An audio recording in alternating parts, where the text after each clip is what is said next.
guys, my name is Matthew Armstrong. I am healing cancer creatively here in Tijuana at Chipsa Hospital, and I'm here with my friend. So my name is Russell Weatherspoon. I'm also here at Chipsa Hospital in Tijuana, Mexico, and healing my cancer naturally as well. What I've really enjoyed, Russell, is talking to you about the significance of the immune system with regards to cancer and healing.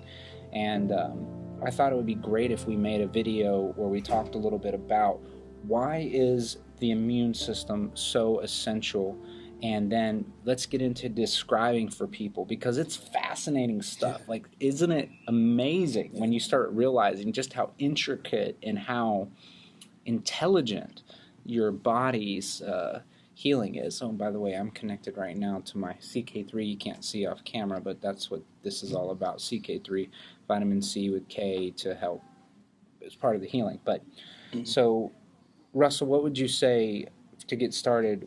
Why is the immune system so essential?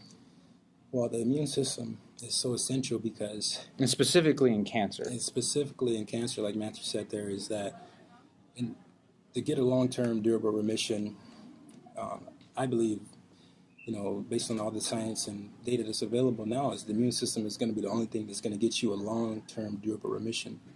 So let's just break that down. Let's talk about how that actually is enabled in the body with diet and nutrition and supplementation. So the main way, so any type of therapy that you're getting for cancer, it needs to be immunogenic, and it needs to enhance the immune system as well while you're getting treatment. So on the contrary, with conventional medicine, you're just getting chemotherapy. So the chemotherapy is responsible, and you said a high dose, so it's responsible for killing the cancer, in which in some cases it does, in some cases it doesn't. But as it kills the cancer, it suppresses the immune system significantly. And I can tell you firsthand from that, when I got conventional the first time around about the third or fourth treatment, my immune system was so compromised, and I had a fever. I had to go into the hospital, and they did blood work. I mean, my neutrophils were really low. Those are your bacteria-fighting cells. And as Matthew talked about how important the immune system is, and just to give you an example with neutrophils, if they get really low, I mean, you become susceptible to sepsis. I mean, all different types of infections that can become very deadly to you very quickly. and to be clear, the neutrophils are the first line of defense against bacterial infection and stuff, right? And yes. Conventional treatments like chemoradiation actually destroy neutrophils, right? Neutrophils, lymphocytes, red blood cells. So all of these different parts of your immune system that actually, on the one hand, it kills the cancer. On the other hand, it's also killing your immune system, which is the reason why, as many of you know, if you spend any time with loved ones or other people or hearing stories about cancer, they actually might end up dying from something like pneumonia or getting sick in the hospital or get an infection, and their immune system's so low, there's no protection, and something that would otherwise be maybe for you or me not a big deal is a huge deal because there's no immune system there. And that's also how a person dies from once you get AIDS. HIV turns into AIDS, your immune system is destroyed, and you just die from a common cold. So, but back to our discussion about cancer. So when the immune system is suppressed so much like that, it's not a player in the destruction of the cancer. So a person gets cancer in the first place because the immune system failed to recognize it. So, that's a good point. Let's start with that. So normally, because they tell us now, everybody has cancer cells. We've all kind of heard this kind of thing. So, normally, your immune system is responsible to take care of cancer, right? Or any kind of invasive or anything that could kill you that's inside your body like that. It's the part of your body that's responsible to make sure that you stay alive and are healed is your immune system, right? Absolutely. So what happens with cancer? So with cancer, there's multiple ways that it can actually evade the immune system, like in an unhealthy body, like we were talking earlier. So when the cancer starts to grow and develop and turns into tumors and stuff like that, it damages that surrounding tissue that it's growing in. For example, if it's a prostate or he's getting a call. All right. So is it still going? It stopped your recording.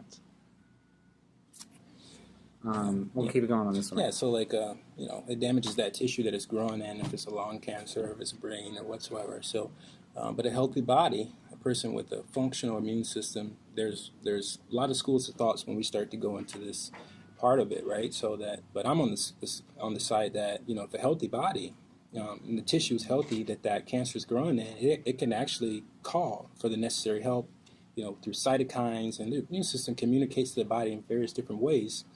But as that tumor is growing in the unhealthy body, it's hold on. I'm going to break that down for people in just plain English, what he's saying right there. What he's saying right there is that when a tissue gets, any type of tissue or organ or anything in your body, whenever there's damage to it, whether it's from a cut, whether it's from cancer or something like that, the normal thing that happens is the cells in that tissue actually send out signals. Yes. These cytokines that he used, they are basically like signals. They are let's turn that off. The cells in that tissue call for help, and when it calls for help, it sends out these different types of biomolecules or cells or whatever. Chemicals. Are they cells? Chemicals? Yeah. And that calls the immune system to that area to then clean up the area, to get rid of anything that doesn't need to be there, to destroy any bad stuff that's there, and to help heal that tissue, right? Yeah, and so in an unhealthy body, you don't get that response. So, and we talked about the immune system being a part of killing the cancer.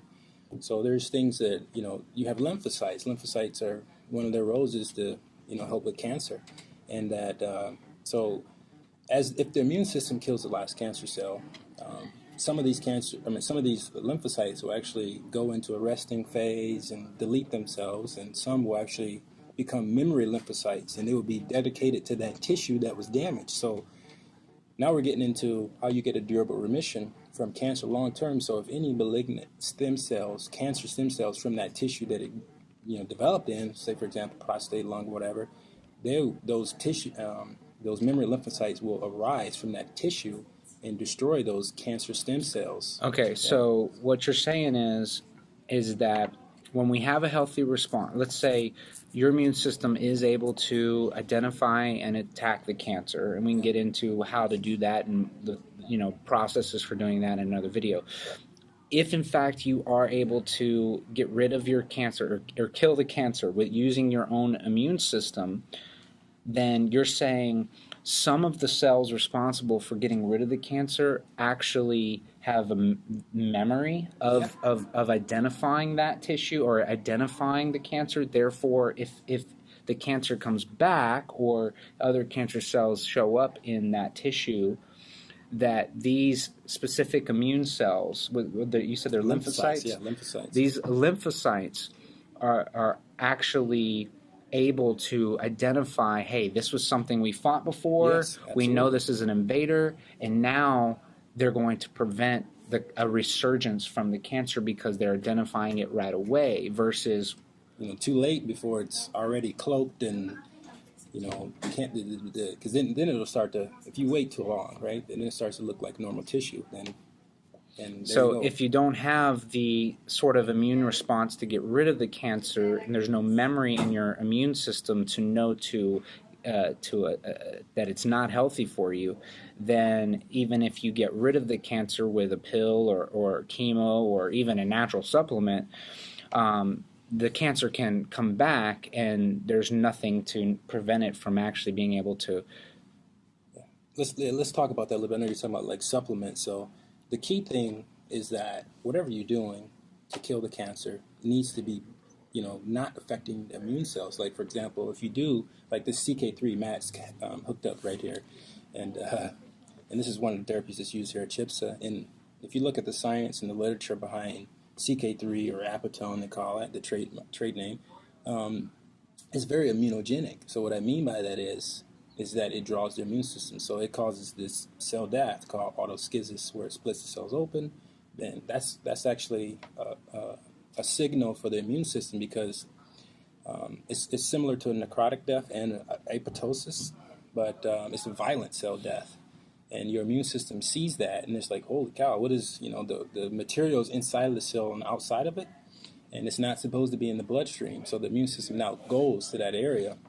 Okay, hold on. So what you're saying is that the way the CK3 affects these cancer cells is that it basically kind of tears them apart in a messy way, and the mess that was inside those cancer cells ends up in the bloodstream, which is not normal, and basically your body then, the immune system could identify, or because of the mess, it causes an immune response because of that mess being in the bloodstream from the messy tearing up of those cancer cells. Absolutely. So, and that's what you want, right? And most natural substances, I can't speak for all of them, but most of them have either apoptosis qualities or necrotic qualities. And what's necrotic mean? It's just it's like so for example, when cells die by apoptosis, which is programmed cell death. It's basically where you tell the cell runs a program to commit suicide. Right. And cancer cells have lost that programming, or that DNA's damaged, where they can't, they're just trying to commit apoptosis and they can't, right? So they don't have, for one, they don't have enough energy. But back to what we were talking about with the, where we were going, I forgot, I lost my train of thought. Okay, so with the reason why the immune system, let's bring it all the way back home, and then we're going to, in this video and in the next video, we're going to talk about the actual different aspects of the immune system. But to round this video off, let's get back to the significance of the immune system specifically in cancer. And what you were describing was, how apoptosis. I remember where we're going with this now, but the apoptosis. And so, like, for example, that's a programmed cell death, and so when apoptosis happens, it's not immunogenic. It does not call the immune system. It's a normal process that happens in the body. It's a good thing that it doesn't, because that happens all the time in the body, and your body will just be too busy focusing on those apoptosis, So, but when you overcome the scavenging capacity of the immune system, the cells they go into a necrotic state, and they just kind of split open. And not as severe as CK3, but they explode, or not explode, but they come open and they release chemicals as well, or some of the stuff inside the cell comes out, and that's the difference between apoptosis and necrosis. So chemotherapy causes necrosis, so that's one of the reasons that it works. But like we talked about, the suppression of the immune system. So if you could have the benefits of chemotherapy without the immune suppression, that necrosis aspect of how it kills the cancer cells could, if you could kill the cancer cells that way, and at the same time boost your immune system, that would be a good formula for success, right? And that's what IPT does. And that's actually the basis of the basic theory of what we're doing at CHIPSA, right? Is causing the damage to the cancer, making this sort of situation where we can stimulate the immune system naturally, using things that aren't going to hurt you, and hopefully in that process we get not only a remission or a healing, but something that can stick long term. Absolutely. It's a good place for us to end it there. Thank you so much for watching. And by the way, Russell, we're going to put your channel below, right? Russell's full of knowledge about this stuff. He's going to be featured in one of my vlogs if you haven't seen it already. But make sure you subscribe to his channel as well. I'll have it in the show notes in the description below. Thanks so much for watching. Bye-bye. Bye.